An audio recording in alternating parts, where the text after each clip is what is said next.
Rebecca's hand trembled as she held up the white shirt. The lipstick stain glared at her like blood on snow. She heard the door creak.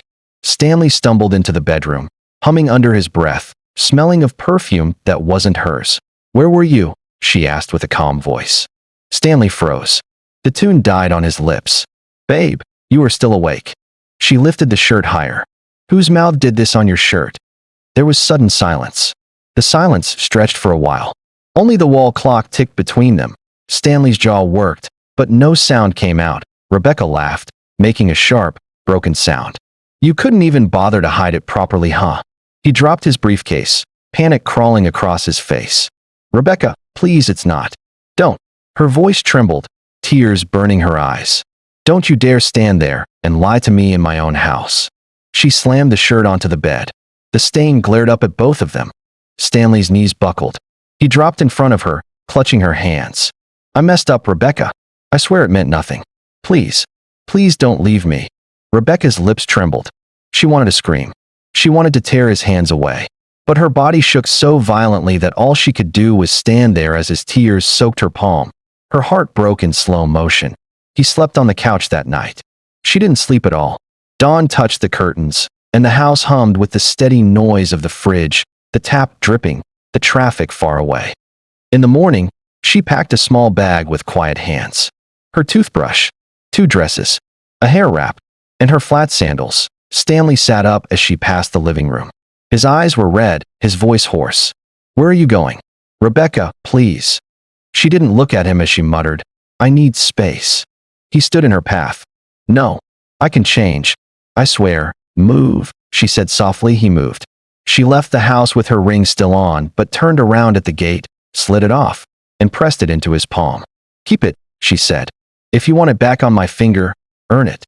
She walked away before he could answer. The guest room at her sister's place smelled of shea butter and detergent. Her sister Anna watched her carefully from the doorway, the way people watch a glass about to fall. "You can stay as long as you want," Anna said. Rebecca nodded and lay on her side. "Thank you." Anna sat on the bed, smoothing the blanket.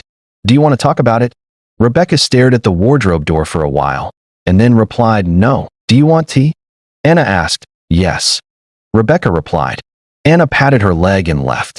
Rebecca shut her eyes and tried to sleep, but her mind wouldn't stop wandering. She thought about his voice, his hands, the stain on his shirt, the stupid, pink lip stain. By evening, her phone had 40 missed calls from Stanley, 10 messages, and a photo of the shirtless bed with a caption, "Please come home." She turned the phone face down and let it buzz. Stanley did not give up. He went to her office with her favorite flowers. He waited at the lobby for 2 hours until security asked him to leave. He sent voice notes of emotional apologies like his throat hurt from begging. He talked to Anna to plead with Rebecca on his behalf. He talked to Anna's husband to plead with Rebecca. He talked to a woman from their church who loved to counsel. He went quiet for 2 days and then started again. "I am in therapy now," he said on day 9. "I booked sessions, I swear. I will fix this." Stanley pleaded. "Good," Rebecca said, and cut the call. On day 11, Stanley sat on Anna's porch like a stubborn dog. When Rebecca came home, he stood up too fast and nearly fell. He held the railing and steadied himself. "I'm sober," he blurted. "I haven't touched a drink in 11 days. "You are not an alcoholic, Stanley," Rebecca added. "I'm saying I am changing everything. I'm making it impossible to be stupid again," Stanley said with tears in his eyes. She studied his face. He looked thin and tired. There were small lines by his eyes that she had never seen before. "Rebecca, give me one more chance, please," he whispered. "I promise I will not waste it." Rebecca pressed her lips together and said, "Stanley, if I come back and you do this again, I will never forgive you. I will just be done with you and this marriage. Do you understand?" "I understand," Stanley replied. The next day, Rebecca packed her belongings from her sister's house and went back to her husband and their marriage. They stitched their days back together like a torn cloth. It wasn't neat at first. She jumped whenever his phone buzzed. He answered every call on loudspeaker to ease the suspicion. He sent her his location without being asked. He asked for hers without insisting. He learned to sit in silence when she wanted silence. He learned to talk when she wanted to talk. He started seeing Milan more. Milan was the friend that told him the truth, not the friend that said, "Guy, you'll be okay." Milan had a barber shop, a small place that smelled of talc powder and warm clippers. Posters curled on the walls. 2 old leather chairs. A fan that hummed like a tired bee. Stanley sat there on Saturdays and watched boys get fades and old men get clean shaves. Milan trimmed his sideburns and said, "So, which excuse did you use?" Stanley stared at the floor and replied, "I said it meant nothing." Milan's hand paused as he asked, "And did that fix the pain?" "No," Stanley replied. "Then say less and do more." Milan counseled, "I'm trying." Stanley stressed, "Good." Milan tapped his head lightly. "Keep trying where it counts." 6 months passed. They laughed again. He kissed her neck while she cooked. She sent him reels of corny jokes. He washed the plates. She watered the plant on the balcony. They were soft with each other in a careful way, like people who know where the wound is and try to avoid it. On a Sunday afternoon, Rebecca wore a green dress and the gold earrings he bought her at Yaba Market when they were still broke and loud and young. He watched her slip them on in the mirror. "I like you," he said. She smiled and replied, "I like you too." "Do you forgive me?" he asked, his voice small. She met his eyes in the mirror and replied, "I'm trying." He nodded and said, "I'll help you try." They ate jollof rice prepared by Stanley and laughed at a cooking show. He fell asleep with his head on her lap. Her fingers moved through his hair. She looked at the window and thought, maybe we will be okay. A year later, he cheated again. It wasn't planned. It wasn't an accident. It was a choice, the same way the first one was a choice. He met the woman at a team dinner, a woman with loud laughter and loose hair. He was careful this time, he told himself. No lipstick stains. No perfume scent on his shirts. He deleted his messages. He cleared his call logs. He told himself he could control it, but he could not. He slipped. He always slipped. Rebecca found out on a Tuesday. It happened in a quiet way. She used his laptop to print something for work. A message popped up on the screen. It was the woman's name with a heart emoji, and a timestamp from the night Stanley told her he was staying late to finish a deck. She read the chat. She didn't blink. She didn't cry. The kettle boiled. She turned it off calmly, poured the water into a jug, made tea, and carried it to the dining table. Then, she picked up her keys, drove to work, and joined her morning meeting like nothing had happened. When she came home at night, dinner was on the table. Stanley stirred a pot of stew at the stove, smiling as he said, "Hey, babe." "Hey," she answered. Her tone was warm. She set her bag down and washed her hands. He set the plates, and they ate. He talked about Milan's new baby, a small girl with hair like cotton. She listened and nodded and smiled. When he reached for her hand, she didn't pull away. That night, when he slid into bed, she turned into his arms, and she kissed his chest. He fell asleep with relief in his throat. He did not know relief can be a trap. At 2 a.m., Rebecca lay awake and stared at the ceiling fan. Her face was blank. Her heart was not. And then, she felt her heart move. Just like a quiet door closing, she didn't leave this time. She didn't kneel or beg or ask God questions she would never get answers to.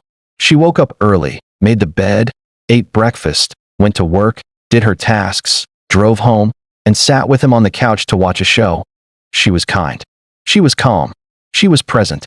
But she was gone. Stanley noticed only small things. That she stopped checking his phone. That she stopped asking where he was. If he said, "I'll be late," she said, "Okay." If he said, "I'm stepping out," she said, "Drive safe." She became unbothered. At the barber shop, Stanley told Milan a stupid joke and laughed too loudly. Milan didn't laugh. He swept hair into a small pile and said, "Why are you laughing like someone that is afraid?" Stanley rolled a comb between his fingers and replied, "She's fine." "Is she?" Milan asked. She didn't react. Stanley replied. Milan stopped sweeping. He looked up with shock as he said, "That's not fine. That's a warning." "I fixed it. I ended it already," Stanley said quickly. "It's done. And I'm done." Milan watched him for a long moment, the way a man watches fire near dry leaves. Just make sure." Rebecca started staying back a little longer at work.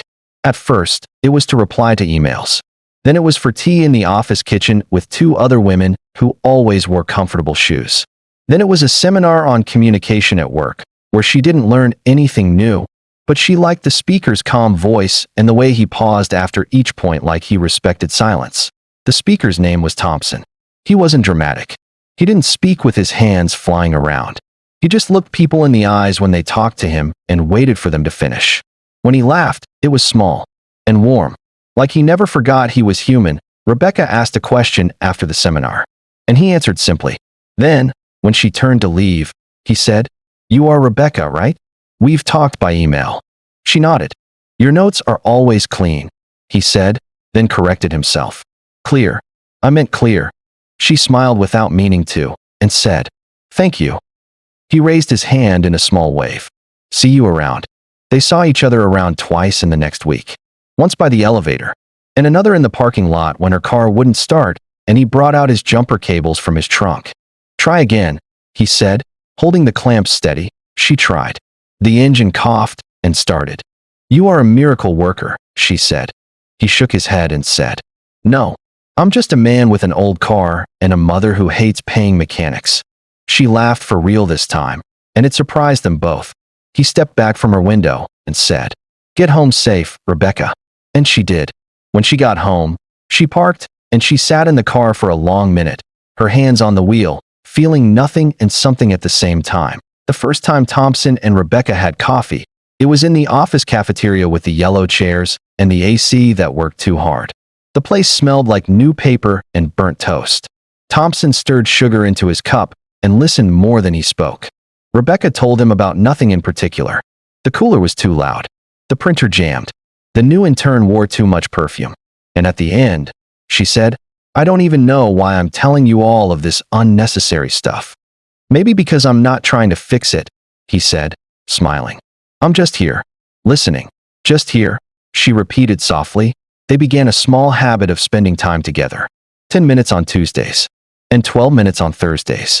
A walk to the parking lot if the sun was kind. He never asked too many questions. He never asked for her number. He never stood too close. He didn't need to. She started giving him answers to things he hadn't asked about. One evening, the company held a small event on the rooftop. There were fairy lights, decorations, and soft music. Thompson stood by the railing, his sleeves rolled up, and his forearms the color of roasted peanuts. He looked safe and at peace, and she stood beside him. "Nice view," she said. "Nice air," he answered. They watched the city breathe. He said, "You look tired, but not from work." She glanced at him and replied, "You always say strange things." "Sorry," he said calmly. "No. It's okay. Please continue," she said. He met her eyes, stared into it for a while, and continued. "You look like someone that is carrying a bucket without handles." Her lips parted. She blinked. "That's accurate," she said slowly. "Do you want to put it down?" he asked. She didn't answer. The wind moved her hair. She turned her face away from him and looked at the lights until they blurred. "I don't know how," she said. "Maybe you don't need to," he said softly. "Maybe you just need someone to hold it with you for a while." She took a deep breath and said, "Is that what you do?" "I can try," he replied. At home, Stanley was sweet. He was careful with his phone now. He took out the trash without being told. He put petrol in her car. He left notes on the fridge. "I bought bread. I love you. Don't forget your scarf. It's cold." Rebecca thanked him for each one. She laughed when he tried to dance to a song she liked. She held his hand in public. She kissed him spontaneously. But when he fell asleep, she stared at the ceiling again, waiting for a feeling to return, but it never did. One afternoon, she met Thompson at a bookshop where she went to look for a fiction novel. They sat between shelves of books with loud covers and whispered like children in church. She told him about her marriage, about the lipstick stain, about the second time, about the quiet after the second time. She told him she was tired of feeling like an empty cup on a wet table. "I'm not here to hurt anyone," Thompson said. "And I'm not here to steal you from your husband." "You're not doing anything wrong," she said quickly. He looked at her, long and steady, and asked calmly, "Am I not?" She looked at the book in her lap. She didn't answer that day. The week after the bookshop conversation, Thompson and Rebecca kissed. It was small. It was slow. It was soft. And it was not planned. They were in his car after a late-night shift. The parking lot was quiet. The radio played a song that didn't matter. He reached for her cheek with the back of his fingers the way a man touches something that doesn't belong to him. She leaned in without thinking. They breathed the same air for a full second, and then their lips met. She pulled back first. She pressed her palm to her lips and laughed. the laugh of someone standing at the edge of a thing. "I should go," she whispered. "Okay," he said. "Okay," she repeated, and opened the door. "Rebecca," he said softly. She paused. "Are you sure?" he asked. "No," she said calmly. He nodded. "Me too." She told herself this would be the last time she saw him. But on Tuesday she saw him. She told herself it would be the last time she texted him back. But she texted him back on Thursday. Soon, there was a small part of the day that was Thompson. The sound of his voice. The way he said her name. The way he never rushed things with her. They did not hide it well. And they did not flaunt it either. It lived in a quiet place, like a plant under a table that somehow gets enough sunlight. At home, Stanley noticed that Rebecca smiled at her phone more. He noticed nothing else. He told himself the second storm had passed, and he was inside a safe house now. He slept deeper. He snored sometimes. She would turn him on his side and pat his back, and he would reach for her wrist in his sleep, as if to thank her. Milan saw Stanley on a Thursday at the barbing salon. He was humming a song. Milan wiped the blade with a white towel and said, "So you're fine now." "Better," Stanley said. "We are good now." "Good like Patch," Milan said. "Or good like new." "Good like new," Stanley said too fast. Milan's eyebrows moved the way a door moves when wind touches it. "Are you still seeing that woman?" he asked. "No," Stanley said. He meant it. He had ended it months ago. He believed that ending it reset the clock. Milan nodded once and said, "Okay." There are words that are not warnings, but become warnings later. Rebecca didn't need to pretend to laugh around Thompson. She laughed because something made her laugh. She didn't need to dress up for him. She did sometimes, and he noticed. He told her he liked her without makeup, and with tired eyes, and with bright eyes. "Your mouth is like honesty," he said once, then chuckled because it sounded silly. "Say it again," she teased. "No," he said playfully. "Please," she winked at him. He shook his head, smiling. "I already used my quota for strange lines this week," he said. They held hands in the car and did nothing for 30 minutes. Sometimes they drove to the long road by the industrial park and watched the sky fade. Once, they stayed too long, and a security guard tapped on the window with a torch. They jumped apart and laughed like teenagers. At home, she cooked for Stanley and tucked a note under his plate.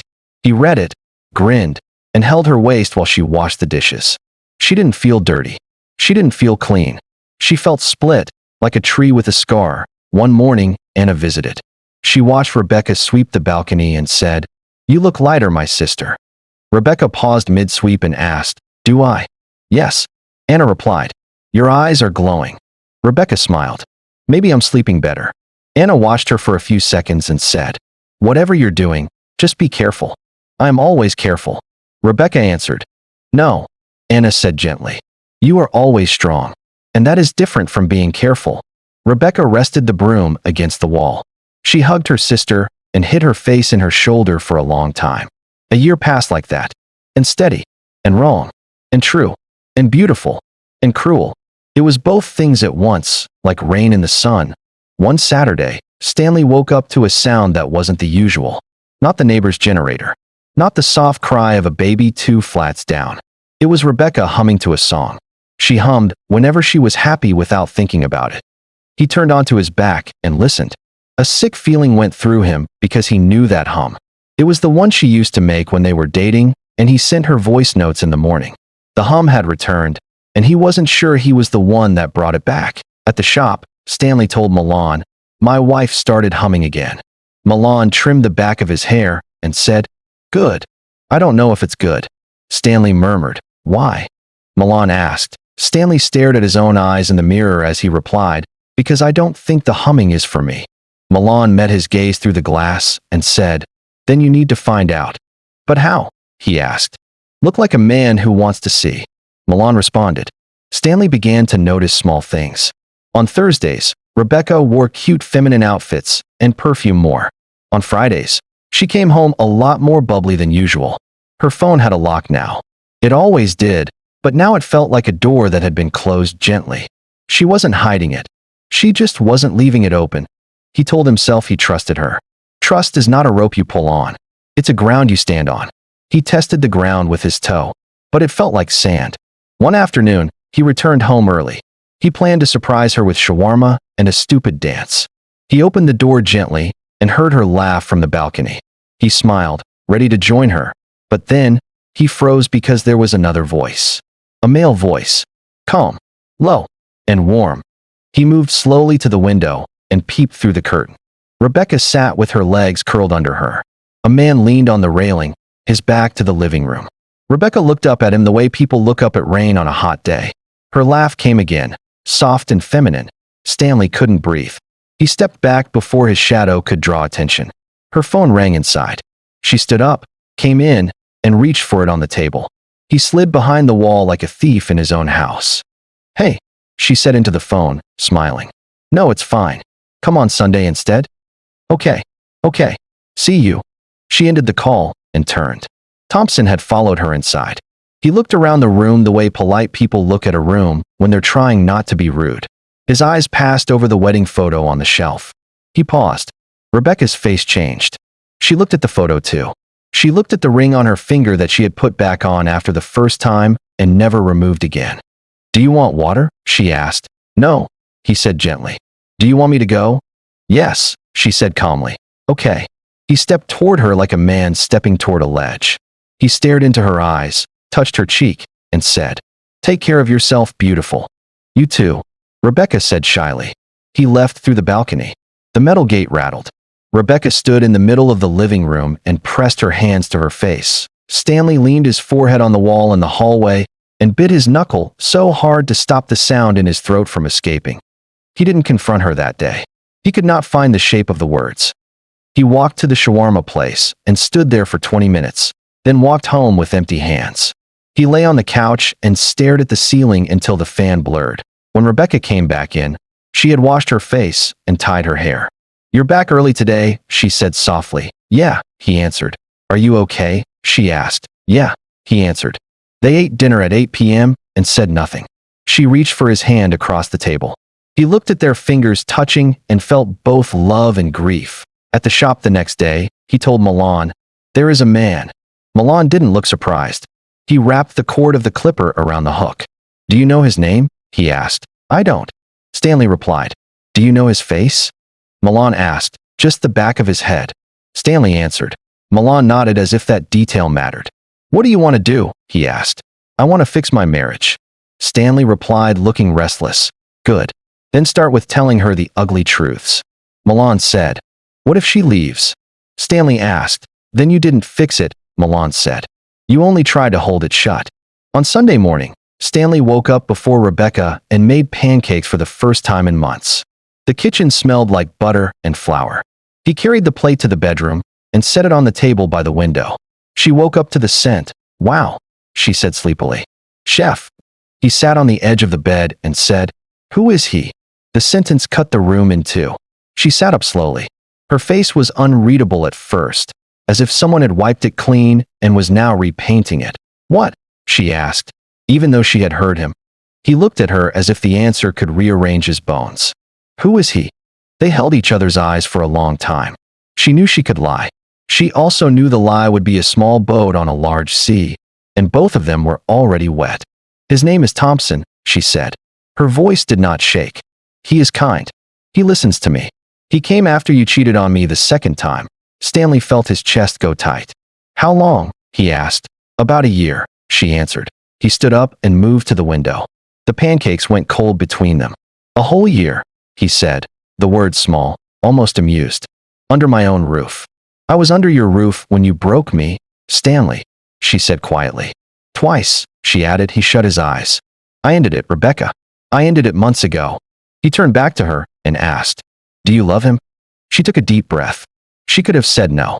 She could have said it fast, like a plaster pulled from skin. She did not say it. She looked at him and looked at the window and looked at the plate he had made with shaking hands. I don't know what to call it yet, she said. But I know I don't feel empty when I'm with him. He pressed his palms to his eyes until stars burst behind them.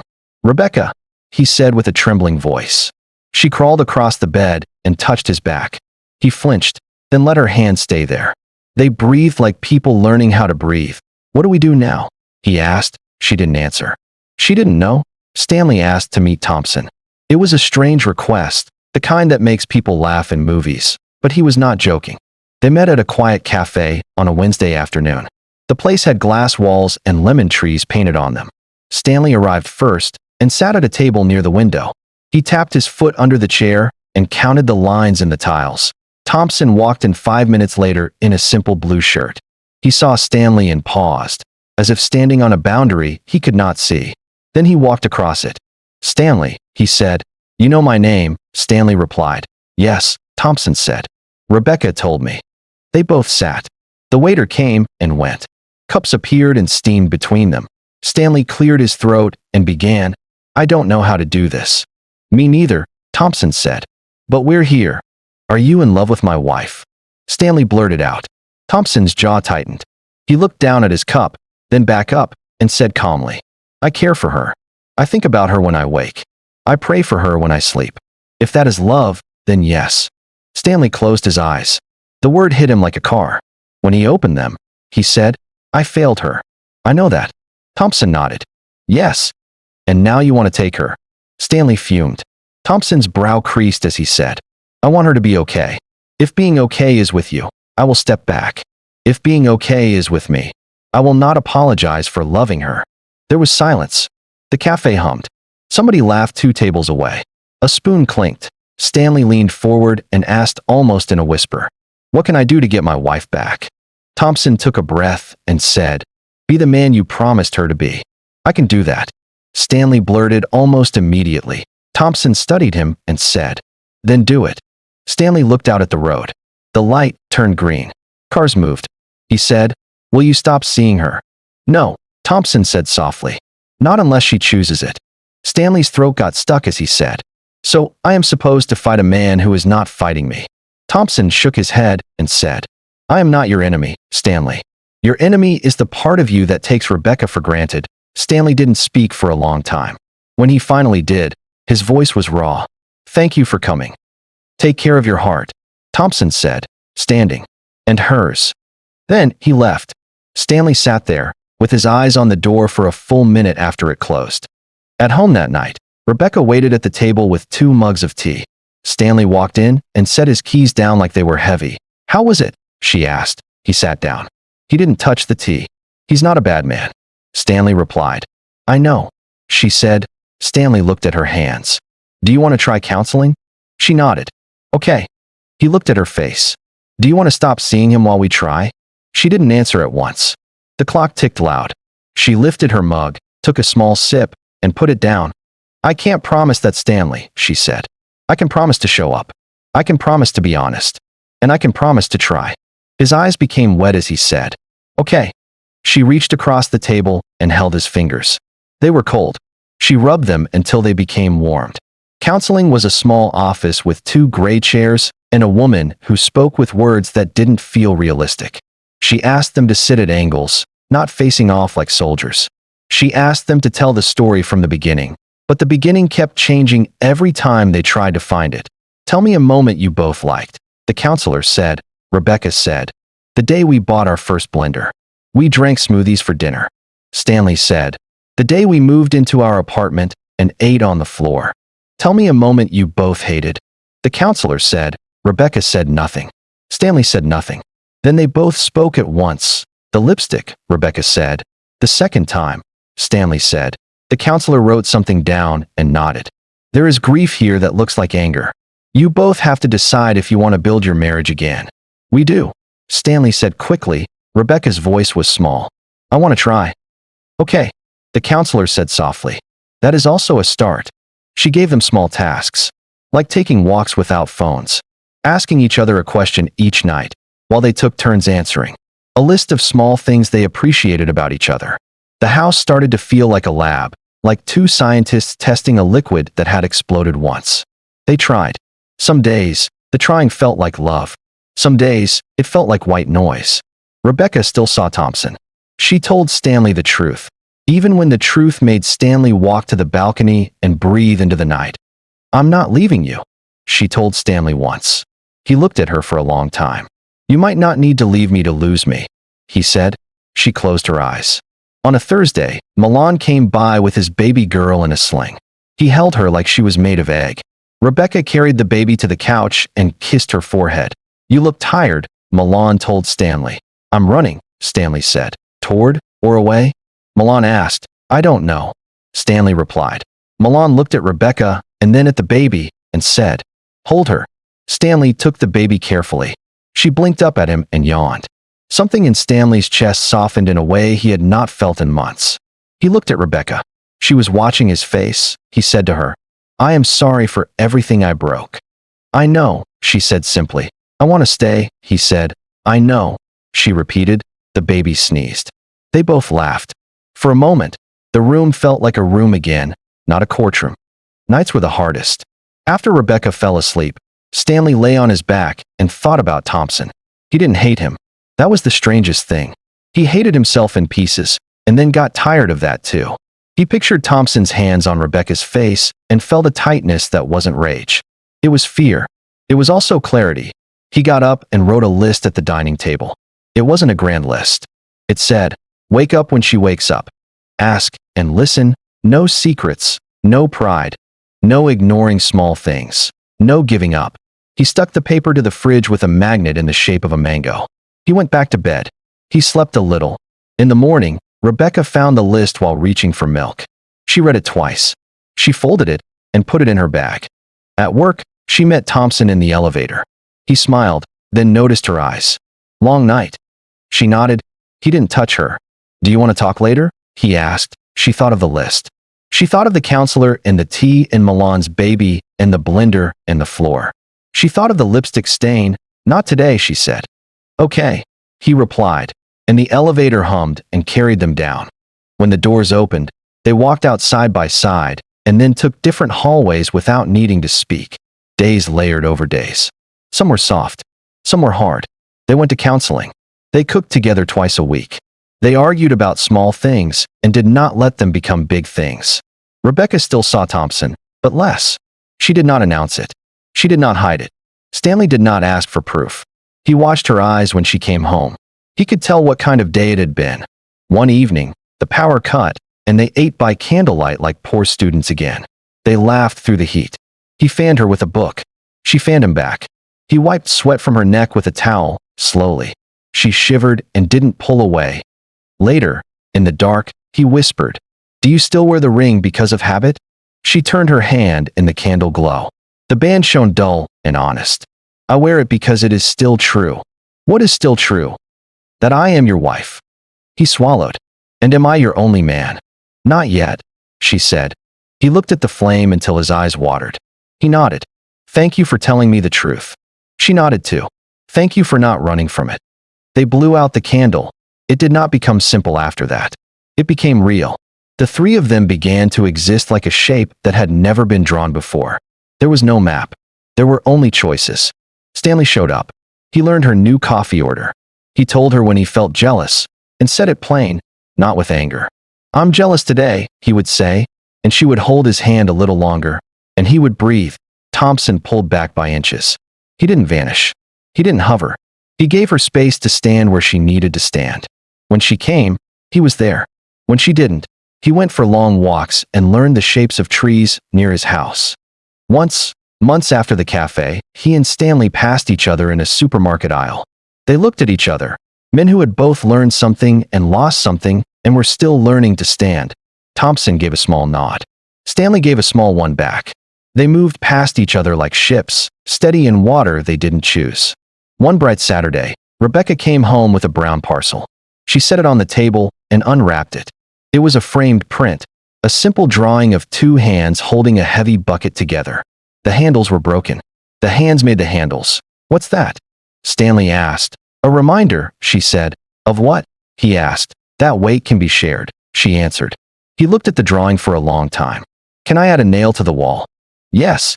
He hammered gently, hung it straight, and stepped back. They both stood side by side and looked. The room felt new. Later, while he grated carrots in the kitchen, he said, I want to change our bed. Rebecca looked over. Surprised. What? I want a new one. Not because this one is bad. Because I want our room to feel like a place we chose again. Okay, she said. They went to a store the next weekend and lay on mattresses like children. They laughed, rolled over, and argued about firmness. They chose one with a soft top and a strong base. The salesman grinned so wide you could count his teeth. When the bed arrived, They set it up together and spread fresh sheets. They stood at the doorway and looked in, the way people look at a baby sleeping. That night, Rebecca turned into him and put her ear to his chest. His heartbeat was steady. He kissed her forehead, and they just slept. Morning came quiet and bright. Rebecca woke up first and sat up slowly. She watched him breathe. She watched the light on the wall. She slid out of bed and made tea. When she came back, he was awake and smiling, a small smile that didn't demand anything. "Hi," he said. "Hi." She sat, held the cup with both hands, and said, "I'm going to see Thompson today." He nodded once. He looked at the bed, then at her, then at the print on the wall in the other room. "Okay," he said. His voice did not break. "Can we have dinner after?" "Yes." "What time?" 7. "Okay." She reached for his hand. "Thank you." "For what?" "For not making me lie." He squeezed her fingers. "Thank you for giving me a chance to tell you the truth." She stood up and got dressed. He watched her style her hair. She wore a cute feminine dress. He wanted to ask her not to, but he did not. She kissed his cheek and left the room smelling like mint and soap. He sat there for a long time after the door closed, the cup warm in his hands, the bed big behind him, the day wide in front. He stood up, went to the kitchen, and took a clean sheet of paper from the drawer. He wrote, "Stay, try, forgive, and ask for the same. Don't measure, don't panic, don't pretend." He stuck the new list beside the old one with the mango magnet. He read both. He took a deep breath. He started chopping onions for a stew that would be ready by 7. Outside, the city moved on. In another part of the city, Thompson stood by a window, his hands in his pockets, waiting without leaning on hope the wrong way. 3 people loved, 3 people hurt, 3 people tried. The day waited to see what they would choose. Please like, share, and subscribe to our channel as we bring you powerful African revenge and betrayal stories every week.